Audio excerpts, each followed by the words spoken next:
Moving on, a few days after the Supreme Court pronounced financial autonomy for the 774 local governments in Nigeria, the verdict has continued to generate reaction across all spheres of society.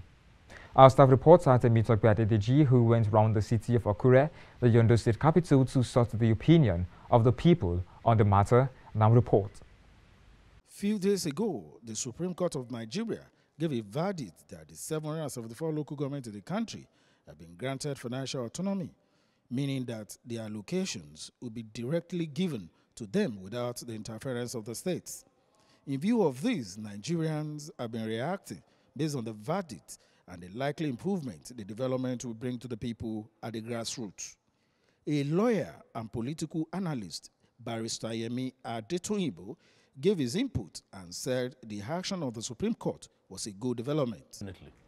The verdict of the Supreme Court of Nigeria that was delivered recently by Honorable Judge Emmanuel Agim to the effect that autonomy for local government in Nigeria, the 774 local government councils, has come to stay. It is no longer a matter of politics, a matter of mere banalism. It has become a law. It has become a constitutional issue that has been rested, that has been settled finally, that every local government council in Nigeria should have their freedom, should have their independence, financial autonomy, political autonomy. The elections have to be conducted to the local government councils.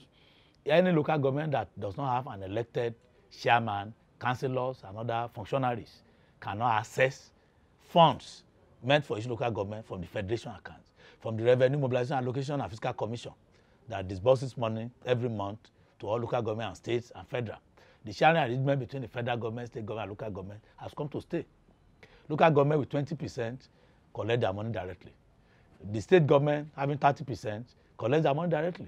Federal government 46% collect their money directly. Then the oil producing areas 13% derivation. So when you look at this, that it has been a matter of constitutional breaches that most governors of the states had never allowed local government to breathe. So funds comes from the federation account to each local government. They are withheld by the governors.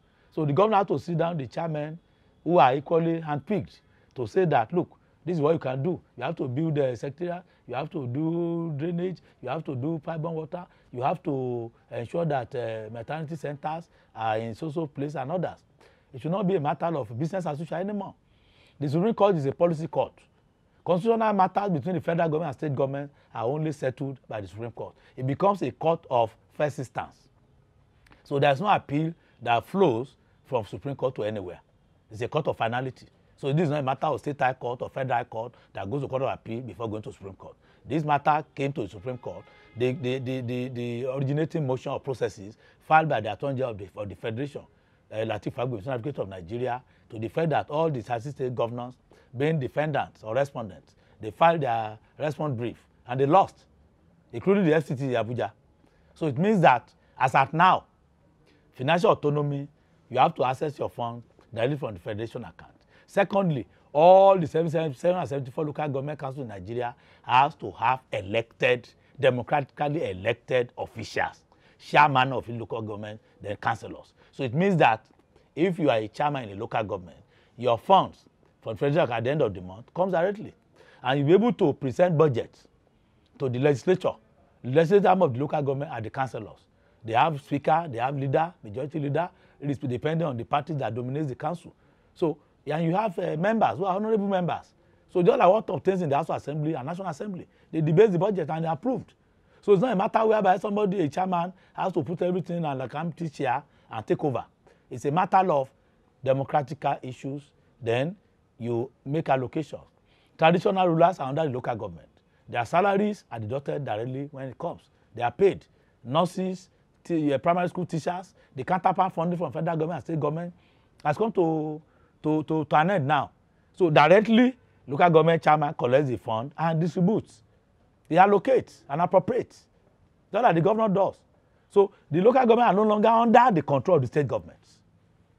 Another angle is that for today, there are over 465 local government councils in Nigeria, making up of 22 states that are under unelected administrations.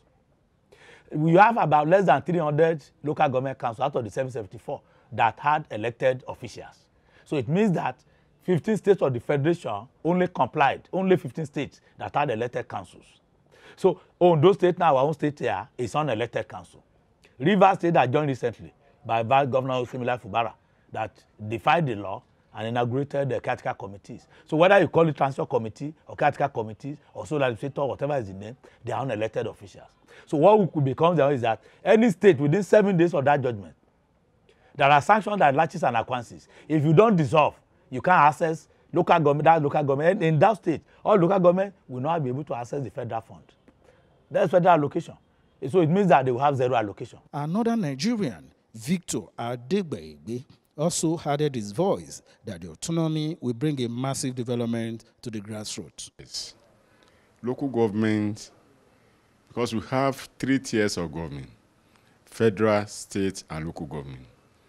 And over the years, governors have not allowed local government chairmen to perform their duty.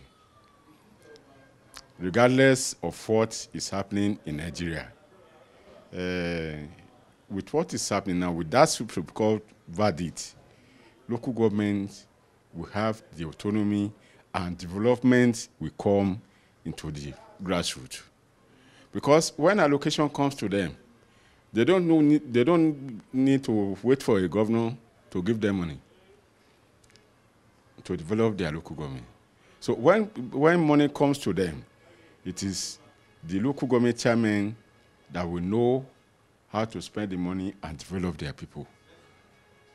So there is no doubt that development will come at the grassroots. From Akure, the Ondo State capital, Temitope Adedeji reporting for KAFTAN TV News.